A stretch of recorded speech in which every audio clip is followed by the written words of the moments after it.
Hello everyone, it's Emma, and today I've got a big update. As you can see, they're in different cages because I've moved them back to my parents' home for Christmas break. For my school, as you know, I live in a city apartment during the majority of the year, and then for summer and winter I moved back to my parents' house. So this is their other CNC cage that they have.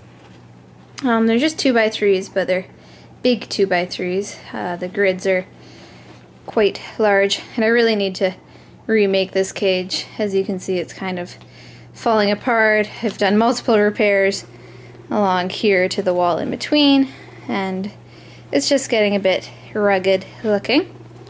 So literally just about 10 minutes ago, I took them out of their carriers. I transported them in the cat carriers. And they all did well. They're all just exploring right now. I'm just gonna put in, I've got a shoebox here. It's not too big, but I've cut a few holes in it because I didn't bring enough houses. I brought those 2 houses from their other cage. I also brought this wooden house, and some food dishes. But I didn't bring a second house for these guys.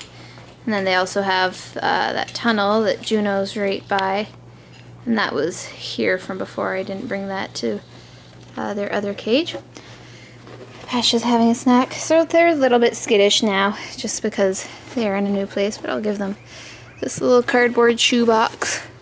It's kind of tiny, but I figure at the very least they're going to chew on it. I also have this little chew mobile in for them. I've had it quite a while, but it's exciting and new. There you go. Cappy can fit in it. I'm sure they'll have that completely chewed in a few days, but I'll just find them another box, I guess, if need be. So I'm sure lots of you are wondering where their hay is. I haven't given them hay yet, but I will. They had some hay in their carriers. Pash has already found the water bottle, so I've just got the small water bottle in for them and the big one right there. I apologize, my basement is a mess. And over in the corner there, you can see my big chubby tabby cat, Mally. Hi. Hello. Don't look at the guinea pigs, mister. I haven't seen you in ages. Hi. Yes, so this is O'Malley. The only reason he's down here is because I'm down here. Otherwise, he is not allowed to see the guinea pigs. Sometimes he's a little too interested. There, he's saying hi. Who are they? Huh? You're silly. But yeah, so he's never allowed down here without supervision, just to calm everybody down. He likes to watch. We've got a nice bird feeder, 2 bird feeders in the backyard, so he just sits up on the windowsill and watches them. So that's why I love having the cage here, because they don't get hot sunlight or anything, but they do get some afternoon sun for a few hours in here. Oh, I should also talk. Cappy's reminding me because he's digging. But I have them just on the natural, I'm sorry buddy, the natural Carefresh bedding right now. Just because it's easier for me to set up. There's Passion in the house there, but the bedding's easier for me to set up for when they're down here, so I just thought I might as well have them on bedding. It's easier for me to clean. I like having them in this cage with fleece, but it is a lot more work for me, so I thought I'd do the easy route. I always suggest just doing like Aspen or Carefresh, a paper-based bedding, for new guinea pig owners as well. I just find it a lot more easy to handle and for cleaning. So I'll clean this out. It will last a week, and sometimes they can get a little more out of a week if I freshen it up with some new litter. So we'll see if it lasts. And as you can see, Winnie is giving a nice example of the fact that guinea pigs like to eat it. But it is safe for them to eat because it's all natural, and it's just a cardboard based no dyes or anything like that. So they kind of like to chew on it and stuff, and when they have hay in here, they'll chew on some of the bedding and then eat some hay. I actually have some treats right here that I found. Mally, what are you doing? He's watching the birds. So funny.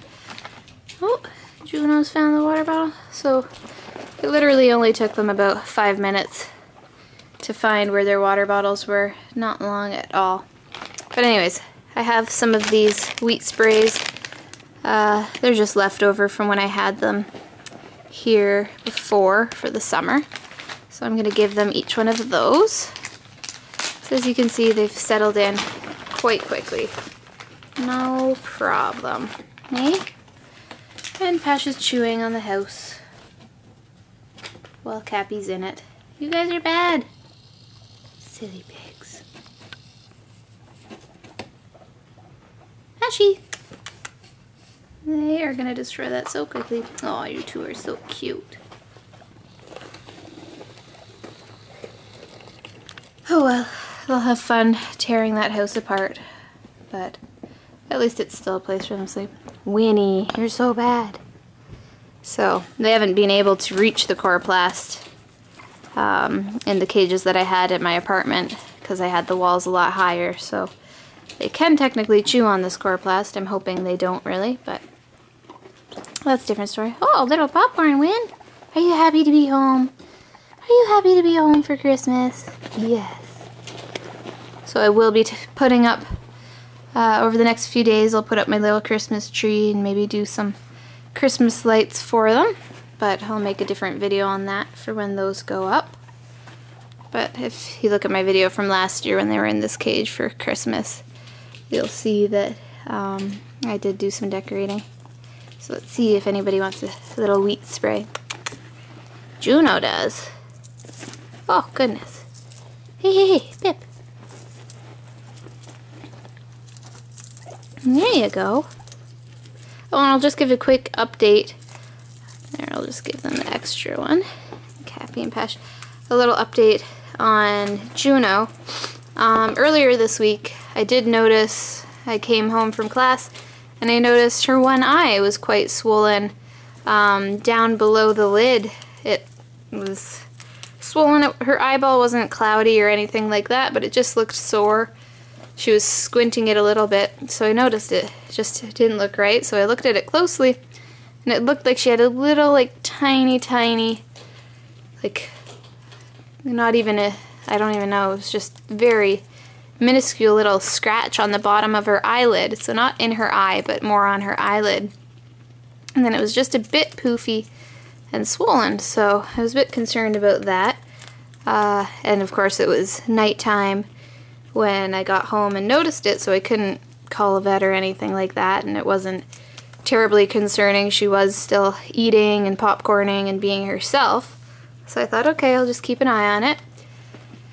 And so the next day it looked pretty well the same, maybe a tad bit better, but pretty well the same. I was thinking, okay, I'm gonna have to, hey Pip, I'm gonna have to contact the vet and make an appointment and that. So kept a very close eye on it, and then the next day I got some of my antibiotic drops that I used for both Juno and Winnie when they were born. They had not an eye infection, but their eyes can get scratched when they're youngsters because they're born full furred. So sometimes their fur when they're little babies gets in their eyes and can scratch the eye and irritate it. So I did have eye drops for when they were babies then. So I decided, okay, well, maybe I will try the eye drop if it doesn't seem to get better. And then this was the third day when I was thinking, okay, I'm gonna have to get a vet and probably start these eye drops. Hey, be nice. And then I come home from class that day and I look at her eye and it's pretty well back to normal. You could hardly tell anything was wrong. The swelling had pretty well gone down, and her eye was looking really fine. And the next day it was completely back to normal, so she's a happy pig again. I didn't have to spend money on a big vet bill, which, oh, tug of war. So that made me extremely happy. I'm glad it wasn't anything serious. So what I think happened was probably just, it was a hay scratch. Probably just from burying her face in hay. What? Did he steal your wheat spray? What a meanie. What a mean pig. Hey? Pashmine is already chewing. Pashy. Come here. Pash. Pashy. But anyway, so Juno is perfectly fine. Luckily didn't really have to treat her with any antibiotics. So I think her eye just healed on its own.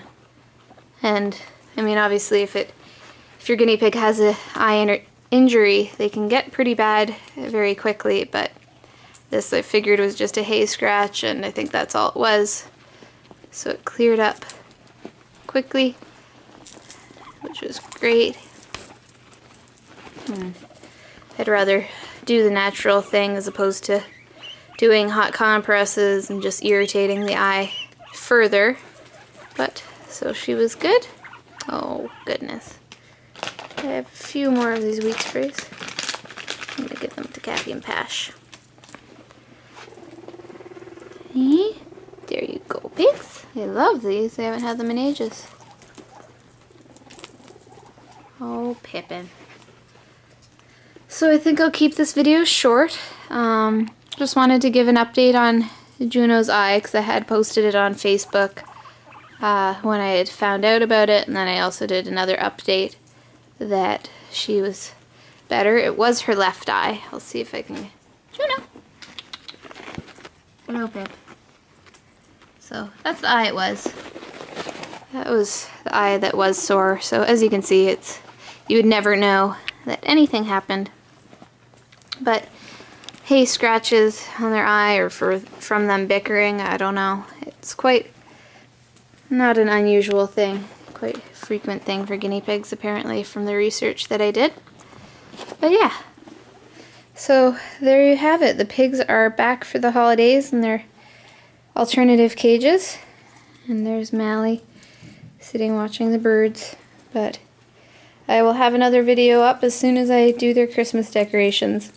So thanks everyone for watching. Bye.